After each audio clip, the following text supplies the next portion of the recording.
So Heather, why don't you tell me a little bit about the book you brought to review today? Okay, I read Finn, a novel by Matthew Olshan, and he is a new author, and this is the first book he's ever written. Oh, really? Yes, and it's about a young girl named Chloe Wilder, and she lived with her mother and her father until her father died and her mother started to abuse her. Hi, Becky. Why don't you tell us a little bit about the book you brought today? Okay, Shampoo Planet is a book by Douglas Coupland, I guess, and it's just pretty much, it's a really interesting book. It's about a boy named Tyler Johnson, and it's about him kind of growing up, like coming into age, like 20s, turning into adult in the year 2000, kind of coming up into that era. And he's just trying to find himself. He doesn't really know where he is in his life, and he tries to meet people, like start relationships with girls, for instance, and then they break apart, and he always gets confused because he doesn't understand. Hi, Will. Thanks for coming today. Can you tell us a little bit about the book you brought? Yeah. Okay. I read High Fidelity by Nick Hornby. It's a really interesting book about a guy named Rob, and he kind of has trouble with women, and he has like a really long history ever since. He goes back in the book, like at the very first, all the way back to 7th grade or so, and he puts everything in lists, like top 10 lists, top 5, and like top 5 most memorable breakups. And throughout the book, they'll be talking about something, and he'll bring up a list of his that has to deal with it. Hi, Scott.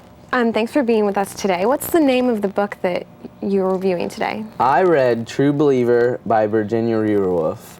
Why don't you start off by telling us a little bit about the style that Virginia Yearwolf uses to write the book True Believer?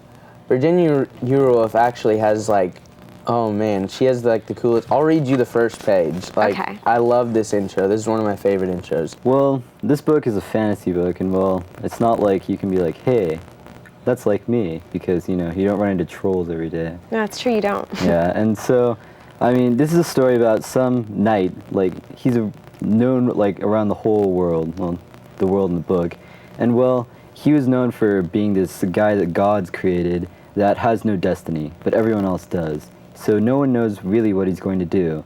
And well, when he finds this power, that's like this strange power inside this rose, the sapphire rose.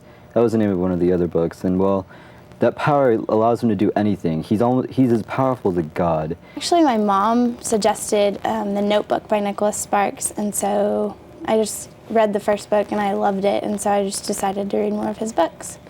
Good. So why do you like his books? What is it about them that I think not the storyline that he gives, it's just kind of he's giving a message to people in life about falling in love, I think, and I think I'm just a sucker for his romantic writing ways.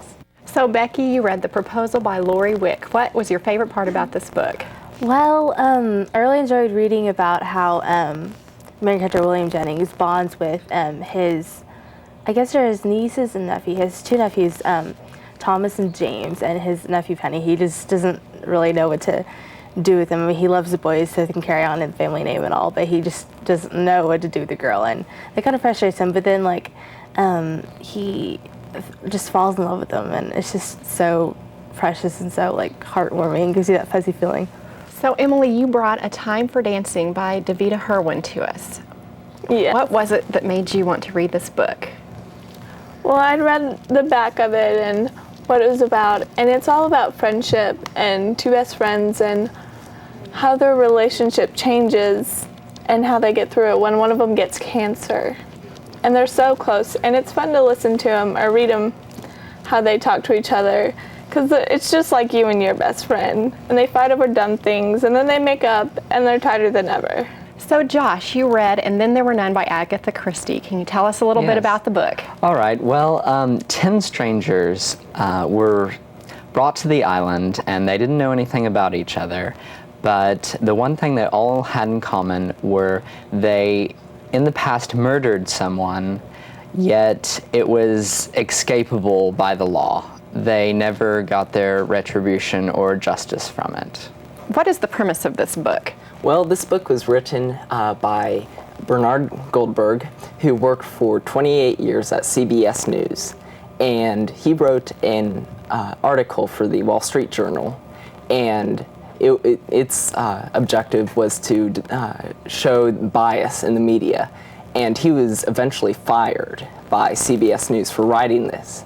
And he wrote this book that goes into quite a lot of detail on how bias is used to manipulate the news in the national news media.